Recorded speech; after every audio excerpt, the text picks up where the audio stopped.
weed is one thing, but that's really to help me go to bed at night. What I have learned turning 48 is now that I'm older, I do life a little bit differently. Like, there are certain things I don't watch on TV anymore unless I have a cocktail in my hand. Like, I've been sober for too long.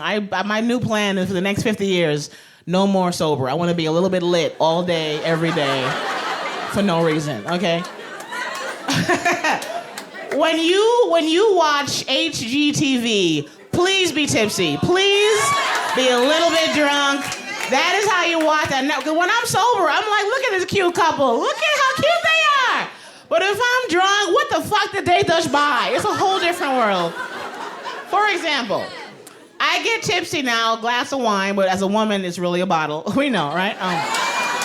Who does a glass, girl? That is a lie. You're telling yourself a lie.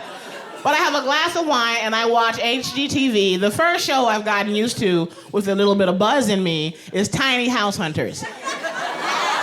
Anybody here watch Tiny House Hunters? And be livid as you watch that mother. I can't watch that show. I get enraged. I want to break the TV screen. First of all, I was watching one episode and there was a married couple of ladies, 2 lesbians married, beautiful women, and they were looking around at this box. It wasn't a house, it was a fucking box, right? And wife number 1 is in the back, wife number 2 is in the front. The one in the back is like, look, babe, you can stand up. Who the hell says that when you're buying property? How in the hell does that make sense? Say that when you're buying a coffin. That's when I'm gonna be impressed.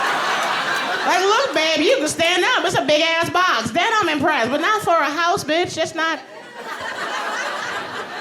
If you have $50,000, guess what you have? A down payment. You ain't ready. Go back and rent. You're not ready to buy anything yet. You don't have the whole house. How do you live in a tiny house? Every time you pass gas, all the house plants die. If you can take a shit and wash your face and compost in the same bowl, that is not a home. That is not a home.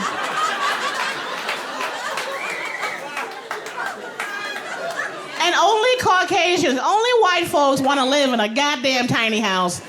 If anybody black or brown is in a tiny house, you know what that is? Jail. It's fucking prison. We got arrested, things went bad. You know what I'm saying? We don't want to be in nowhere that tiny. The next show I love with a little bit of buzz in me is Good Bones. Watch that next show, Good Bones. 2 little ginger ladies, red hair, very pretty, adorable, lovable women. I love them. But they buy pieces of shit in the worst neighborhoods and try and convince you it's an amazing investment. They were in Indianapolis, right? Looking at what had to be a crack house, right? And they're walking around, and I'm looking around the corner. Do they not see? They had syringes on the floor, fucking dead babies in the corner. Do you not see what you're walking around? And then they remodel the whole thing, and then when they're done, they're like, look, we used to have prostitutes in the garage and cook meth in the dining room, but look at this backsplash. Look at this backsplash! Don't you want to live here?